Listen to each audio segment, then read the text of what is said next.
Jean, 48 ans, est retrouvé mort dans la cuisine de son restaurant, un hématome sur la tempe gauche. Que s'est-il passé dans la vie de ce chef reconnu dans la région? Faisait-il des envieux? Lui connaissait-on des ennemis? Pourrait-il avoir été victime d'un règlement de compte?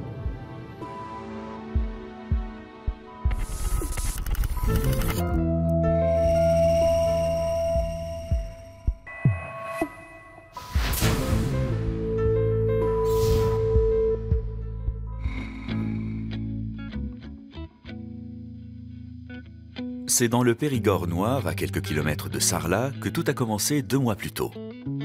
Jean est le chef du restaurant d'une auberge particulièrement prisée dans la région. Le secret de sa réussite repose sur l'exigence que Jean s'impose à lui-même et à ses employés.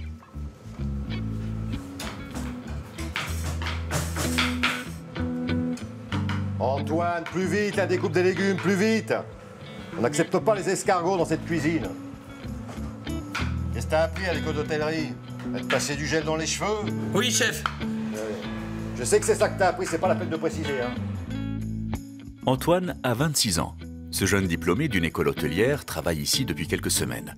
Il est en période d'essai et le chef lui mène la vie dure. Chef? Non, ça va pas. Je t'ai déjà dit 10 fois que les cubes de la jardinière ne devaient pas dépasser 1 centimètre. D'après toi, ça mesure combien, ça? 2 cm. Eh ben, tu recommences. T'as 2 minutes, t'as compris? Allez, allez, chaud, chaud, chaud, là! Oui, chef. Je savais que j'allais m'enfler chez le chef, j'étais prévenu. Mais j'étais motivé. En fait, le problème, c'est qu'il me faisait peur avec son caractère de chien et ses gestes fous. Il était imprévisible. Il me faisait flipper à s'emporter pour tout et n'importe quoi. Moi, je me contentais de pas répondre à ses attaques. Mais c'était de plus en plus difficile. J'étais un peu comme son souffre-douleur. Cela fait maintenant 3 ans que Jean dirige d'une main de fer cet établissement. Il l'a acquis pour une bouchée de pain alors que l'affaire était au bord de la faillite. Mais l'ancien propriétaire des lieux n'a jamais accepté d'avoir perdu cette auberge qu'il tenait de ses parents. Cet homme s'appelle Michel. Je vais trouver l'argent pour vous racheter l'affaire. Oui, j'ai des amis qui sont prêts à m'aider, je vous assure. Et après, on pourra même s'associer si vous voulez. C'est toute ma vie ici. Je suis né ici. Là, au premier étage, juste au-dessus de votre tête, regardez. C'est ça, Michel, vous me l'avez déjà dit. Et je vous ai déjà dit que je ne vendais pas. En revanche, ma première proposition tient toujours. Serveur? Mais vous rigolez ou quoi? Je suis pas un mendiant du travail, hein. Je suis le patron ici, ouais.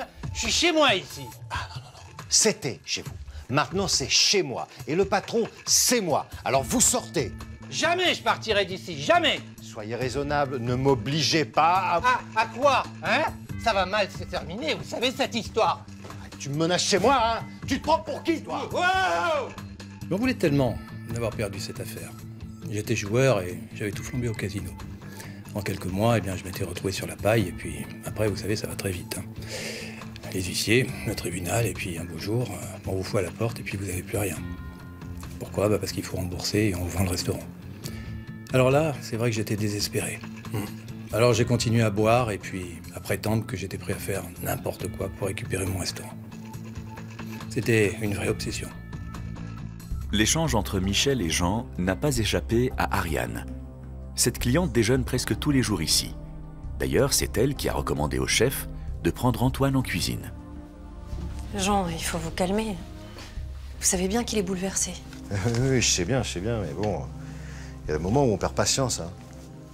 Il n'arrête pas, c'est presque tous les jours qu'il vient me harceler. Mais ça va passer, il faut lui laisser encore un peu de temps. Et Antoine, vous en êtes content? Antoine, il est jeune, cervelé. Il pense plus à draguer mes serveuses qu'à faire son travail, lui. C'est l'âge. Jean, c'était un homme à 2 visages. Il pouvait s'emporter très vite, être cinglant, méchant même. Et la minute d'après, il était à vos petits soins, doux comme un agneau. J'aimais bien son tempérament de feu. Ariane a 43 ans. Elle s'est installée dans le village il y a quelques années. Secrète, personne ne connaît sa vie privée. Tout juste sait-on ici qu'elle est veuve et romancière. Qu'est-ce que tu fais là, toi? Je t'ai déjà dit 100 fois que le personnel n'était pas autorisé à passer par le restaurant. J'étais à la compta, chef. Ah, mais c'est pas une raison. Et tu vas où, là, maintenant? C'est ma pause, chef. Je t'ai pas demandé de nettoyer des fourneaux, c'est fait, ça reste à faire. On avait dit après le service du soir, chef. Non, on avait dit quand je le décide. Alors tu tournes tes talons et tu retournes en cuisine. Et puis tu prendras ta pause quand le travail sera fait et que ça sera propre.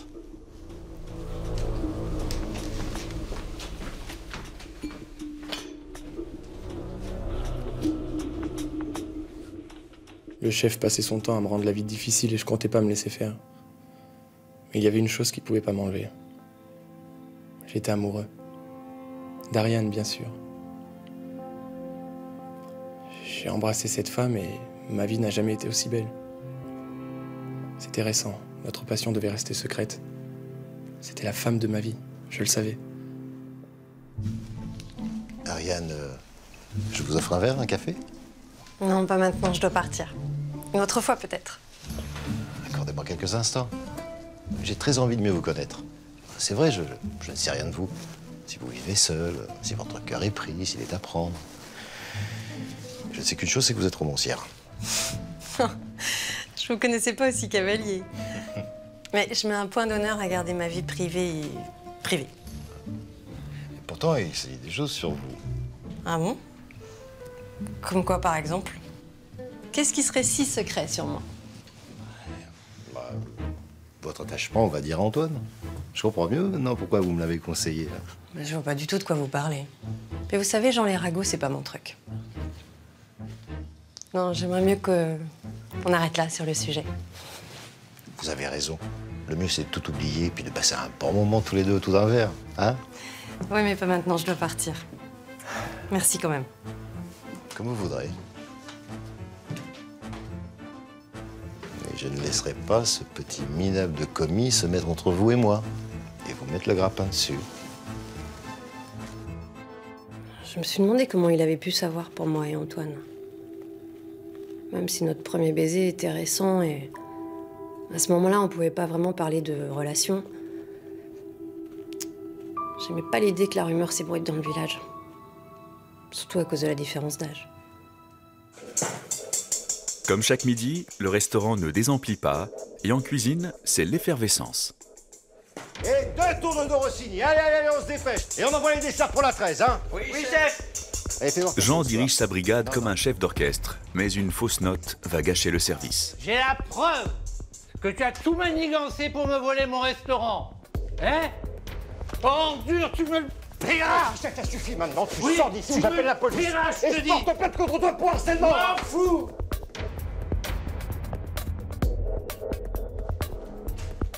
Allez, on s'active là! Oui, chef. Antoine, le commis, m'avait fait passer en douce donc une preuve qu'il avait trouvée comme quoi Jean était un gros malhonnête. C'était une attestation qui montrait tout simplement que l'huissier qui m'avait viré de chez moi avait tout simplement touché une grosse somme d'argent de la part de Jean qui avait été viré sur un compte en Suisse. Et je l'avais, cette preuve, je l'avais. C'était Jeune là, qui me l'avait donné. Seulement voilà, voulant aller lui mettre sous le nez, là, comme ça, et puis en me battant comme un imbécile, elle est tombée dans la cuisine, et puis voilà. Je me suis retrouvé sans rien, une fois de plus, quoi. Même si Jean ne sait pas qu'Antoine est à l'origine de cet incident, il passe ses nerfs sur lui. Voilà! Encore de la nourriture foutue en l'air à cause de toi! T'es pas bon, mon petit Antoine! T'existes que par tes relations! Mais t'as intérêt de trouver un nouveau métier parce que je vais pas te garder longtemps ici, mon garçon! J'avais décidé de lui nuire et il devait le sentir pour me le faire payer de la sorte. Si ce couillon de Michel n'avait pas fait tomber la preuve que j'avais trouvée, j'avais perdu une bataille mais pas la guerre. J'allais m'y prendre autrement. Je la voulais, ma vengeance. Il allait payer sa méchanceté. Dans 3 semaines, Jean va être retrouvé mort sur le sol de sa cuisine, un hématome sur la tempe. Antoine, le commis constamment humilié par son chef, aurait-il laissé aller sa colère?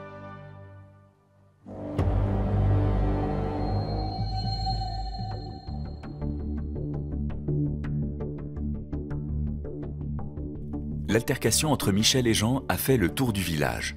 Et le lendemain, Ariane essaye d'en savoir un peu plus auprès de son jeune amant. Ariane! Antoine. Tu sais, je suis au courant pour la bagarre d'hier, là, entre Jean et Michel. T'en sais plus, toi, sur les soi-disant preuves de Michel, comme quoi Jean aurait graissé la patte d'un huissier de justice? Non, mais tu sais, Michel, c'est qu'un pauvre type qui ne sait plus où il en est. Par contre, ton Jean, que tu aimes bien, il me rend la vie impossible. C'est un malade mental, il m'en veut, je sais pas pourquoi. Un jour, je vais lui casser la gueule, moi aussi, je vais pas le rater. Hé, t'emporte pas comme ça, mon amour. C'est juste un job, en attendant de trouver mieux. Il faut que je retourne en cuisine avant qu'il revienne. Ça fait 3 jours qu'on n'a pas dormi ensemble, on se voit ce soir. Oui, bien sûr. Ce soir, oui.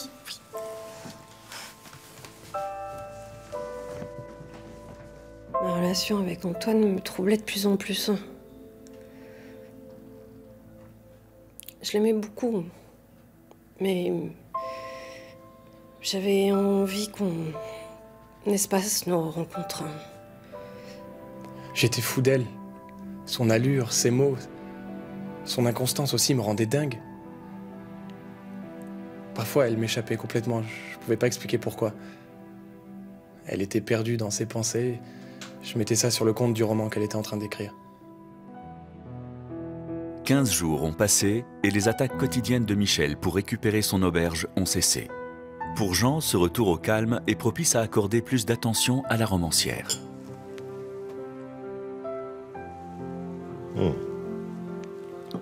Ariane, vous m'aviez promis de m'accorder un moment autour d'un verre.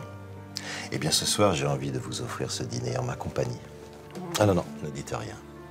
Je vous ai réservé une surprise à laquelle vous ne pourrez pas résister. J'ai mis mon second manette, les petits plats dans les grands, et ce soir, je vous sors le grand jeu. À commencer par cette table, un peu à l'écart. J'allais pouvoir enfin lui déballer tout ce que j'avais sur le cœur. Et lui expliquer la raison de ma présence quasi quotidienne au restaurant. J'étais sur le point de lui faire une révélation qui allait changer le cours de ma vie. De sa vie aussi. Et qu'elle allait me libérer, enfin je l'espérais, du fardeau que je portais déjà depuis 6 ans. Quel est le secret d'Ariane? Jean l'aurait-il percé?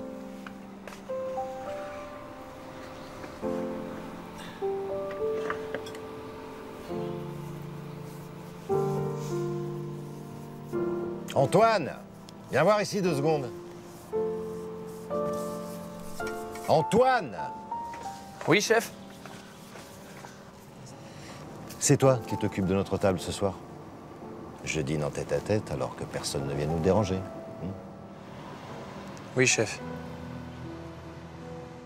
Eh ben allez, file en cuisine. Et fais le nécessaire pour que je passe l'une des plus belles soirées de ma vie.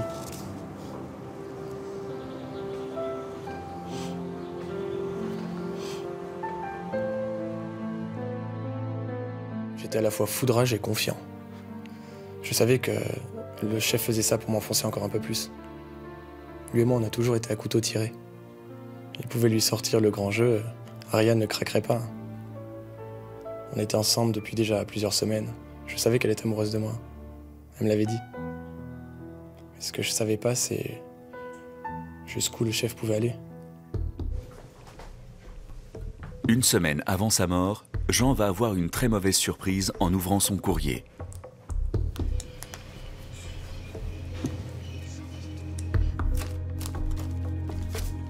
C'est un courrier des services d'hygiène. Ils ont reçu des plaintes de clients. Monsieur, vous faites l'objet d'une plainte.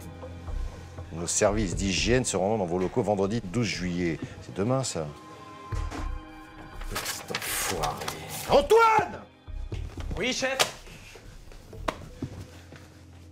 Tu crois que tu me fais peur, hein? Qu'est-ce que tu cherches? À me faire fermer mon établissement? À me faire couler? C'est ça que tu cherches? Mais je comprends pas, chef, je vois pas de quoi vous parlez. Allez, maintenant c'est terminé. Tu finis ce soir. Je te vire pour faute lourde. Tu passes à la compta et tu rends les clés. Hein. Et que je te vois plus, hein. Dégage! Ce jour-là, le ciel m'est tombé sur la tête. Il s'en est pris à moi sans raison. Surtout que depuis quelque temps, j'avais l'impression que les tensions s'étaient apaisées entre nous. J'ai essayé d'avoir des explications, mais il avait juste décidé de me licencier. Il m'accusait d'avoir contacté les services sanitaires. Et comme une mauvaise nouvelle n'arrive jamais seule, Ariane m'a annoncé qu'elle voulait prendre un peu de distance. Alors j'ai décidé de partir en vacances. Aveuglé par la colère, Jean s'est trompé d'ennemi, laissant le champ libre à Michel, qui est bien décidé à récupérer son affaire coûte que coûte. À l'abri des regards, celui-ci peaufine son plan pour faire tomber son ennemi numéro 1. Allô, Louis? Ouais, salut, c'est Michel. Tu vas bien? Ouais, merci. Dis-moi, j'ai un service à te demander. Ouais, j'ai une histoire qui me tient à cœur. Dis donc, t'écris toujours pour le Périgord Noir? Bon, eh ben écoute, laisse-moi te dire, tu vois, que l'auberge de Jean, tu vois qui c'est, Jean? Mais si, le repreneur de mon ancienne affaire. Voilà. Eh ben, il aurait des déboires avec l'hygiène. Ah ouais, il a eu des plaintes et tout, puis je me suis laissé même dire, après le départ des inspecteurs, que le verdict, ça allait faire mal, quoi. Ouais. Donc voilà, j'aimerais que tu te renseignes sur ça. D'accord? Bah, c'est parce que je voudrais être prêt, si tu veux, pour reprendre le plus rapidement possible, c'est tout. Alors que Michel est sur le point de détruire la réputation de Jean et de son auberge, Ariane, la romancière, semble avoir délaissé sa plume pour passer de plus en plus de temps près de Jean. Merci d'être présente, Ariane. Vous n'avez pas à me remercier. Apprendre à vous connaître fait partie de ma quête. Oh, mais je comprends mieux. Je vous inspire, c'est ça, hein? Je suis l'un des héros de votre roman. Mais je suis qui dans l'histoire? Un gentil, un méchant? La victime, celle qui meurt à la fin? Je ne saurais vous dévoiler l'intrigue de mon histoire. Je me retrouvais face à un homme à qui je devais l'explication de ma présence auprès de lui. Le problème, c'est qu'à chaque fois que j'étais sur le point de lui faire des confidences, une nouvelle tuile lui tombait sur la tête. Ça devenait insupportable. Car les ennuis ne sont pas finis. La décision des services d'hygiène vient de tomber. Et le verdict est sans appel. Jean doit payer une grosse amende.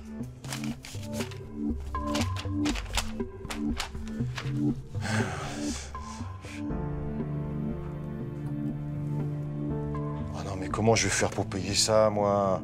Oh là, quelle merde. Les inspecteurs avaient constaté qu'une des chambres froides était défectueuse et que toute une partie de la nourriture qui s'y trouvait n'était pas à bonne température.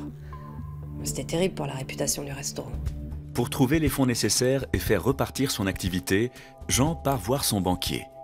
Mais quelqu'un va se mettre en travers de son chemin et lui faire comprendre que ce n'est que le début d'une longue descente aux enfers. Je suis venu pour parler entre hommes. Rien que toi et moi, sans personne. Écoute, moi, j'ai rien à te dire. Je peux rien pour toi. L'auberge n'est pas à vendre. Et puis moi, je veux plus parler de tout ça. C'est drôle, ça, quand même, tu vois, parce qu'il y a un article dans le Périgord Noir qui dit que tu vends de la marchandise avariée. Tu serais même sous le coup d'une fermeture administrative. T'étais pas au courant? De quoi tu parles, là? Bah écoute, t'as qu'à lire. L'heure de ma vengeance avait sonné. Et puis en plus, il pliait pas après l'article que mon copain avait fait passer dans la presse. Alors là, c'est moi qui aurais été l'étranglé de mes propres mains. Parce que j'étais décidé à une chose, c'était vraiment de récupérer mon restaurant. J'étais prêt à tout pour ça. Ouais, c'était vraiment ma dernière bataille. Jusqu'où Michel est-il capable d'aller pour récupérer son auberge? Si sa tentative de ruiner la réputation de Jean n'aboutit pas, irait-il jusqu'à mettre ses menaces de mort à exécution?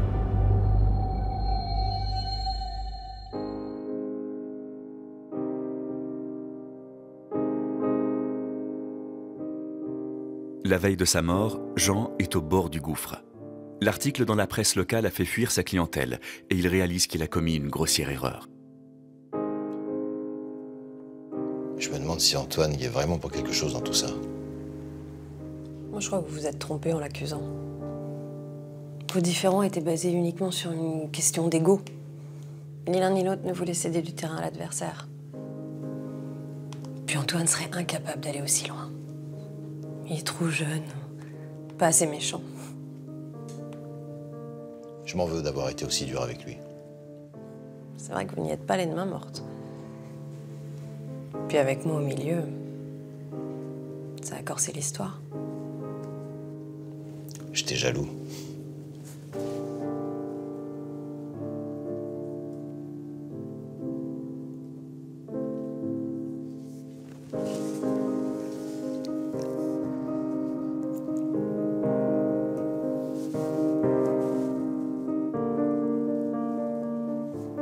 Pourquoi cette tristesse au fond de vos yeux? Qu'est-ce qui se passe derrière votre regard? C'est comme si vous sembliez porter un lourd secret. Est-ce que mon instinct d'écrivain fait fausse route? Vous avez vu juste, Ariane. D'ailleurs, à vous, je peux tout vous dire. Surtout si je suis le héros de votre roman. C'était un soir, il y a 6 ans. Je rentrais d'une soirée un peu trop arrosée. J'étais chez des amis, pas très loin, 15 km. J'ai pris la voiture. Sur la grande ligne droite, à la sortie du village, j'ai doublé ce camion. J'avais pas vu la bagnole qui arrivait en face. Elle a dévié de sa route pour m'éviter et elle s'est encastrée directement dans un platane. À cause de moi. Je me suis arrêté et quand j'ai vu tout ce sang, j'ai paniqué, je me suis sauvé. C'est le lendemain seulement dans le journal que j'ai vu les dégâts que j'avais causés. Toute une famille décimée. Seule la mère avait survécu.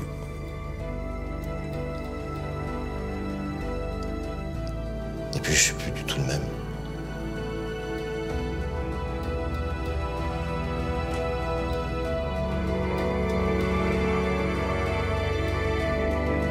J'arrête pas d'y penser.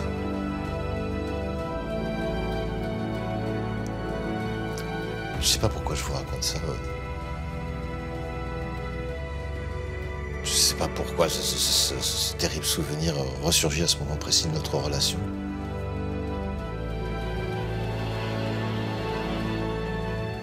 J'avais atteint mon but.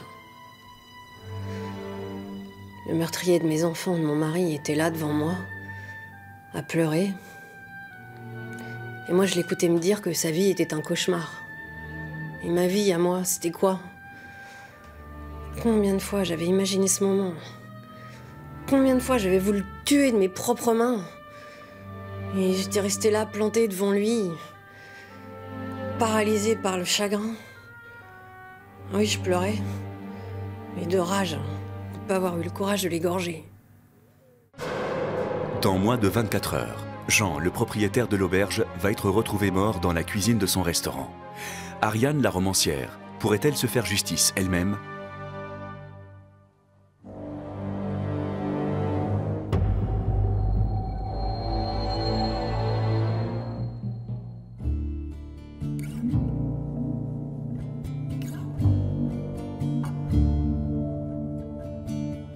Depuis les aveux du meurtrier de sa famille, Ariane peut enfin libérer sa parole. Il est le meurtrier de ma famille. J'ai voulu le séduire pour me venger et l'éliminer. Mais au moment de passer à l'acte, je me suis bien rendu compte que j'en étais incapable. Ah, l'ordure. Laisse-moi faire, je vais la régler, moi, ta vieille histoire. Je vais lui tordre le cou à ce tueur. Non, surtout pas, Antoine, pas toi. Cette histoire m'avait rendu ivre de rage. Le courage de cette femme qui avait approché de si près le mec qui avait tué toute sa famille. L'idée de trucider des gens m'avait traversé l'esprit. Je pensais que ce serait le seul moyen de la récupérer. J'avais conscience qu'il pouvait m'aider, m'épauler dans ma démarche. Ce jour-là, si Ariane appelle Antoine, c'est parce qu'elle a un plan. Antoine, c'est Ariane. Je sais pas où tu es. Je sais pas si tu vas pouvoir me rappeler, si tu peux m'aider. J'ai peur, Antoine. Je suis au restaurant. Et Jean est dans une colère noire. Une colère qui vient de nulle part, comme tu les connais. C'est un appel au secours, Antoine. Il est devenu violent, il est à moitié ivre, il m'a frappé. J'ai réussi à m'isoler, mais il va me retrouver. Viens au plus vite, Antoine. Ne me rappelle pas, viens. Ou ma vie est peut-être en danger.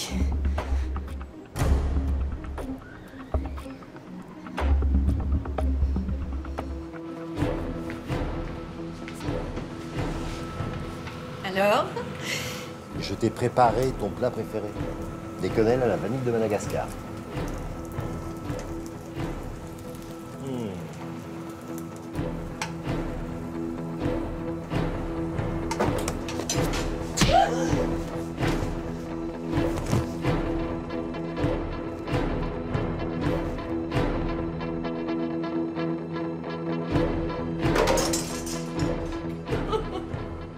Dès que j'ai eu le message d'Ariane, je me suis précipité à l'auberge en pensant à rien d'autre qu'à Jean en train de la frapper.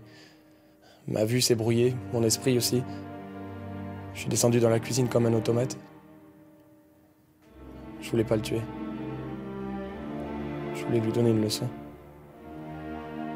J'étais allée au bout de ma démarche. Ma famille était enfin vengée. Maintenant, avec le recul, je me dis que j'aurais jamais dû entraîner Antoine dans cette histoire.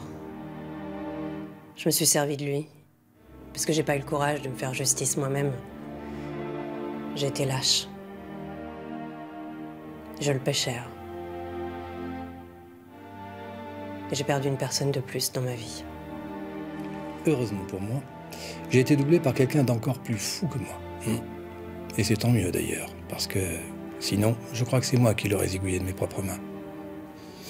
Ceci étant dit, c'est pas tombé sur moi. Maintenant, la voie est libre et j'ai plus qu'à essayer de m'occuper de récupérer mon restaurant. Dès le lendemain, Antoine se rend spontanément à la police. Il a été condamné à 12 ans de réclusion criminelle pour homicide volontaire ayant entraîné la mort sans intention de la donner. Quant à Ariane, les jurés se montreront moins cléments. Reconnue coupable de manipulation, elle a été condamnée à 25 ans de prison ferme.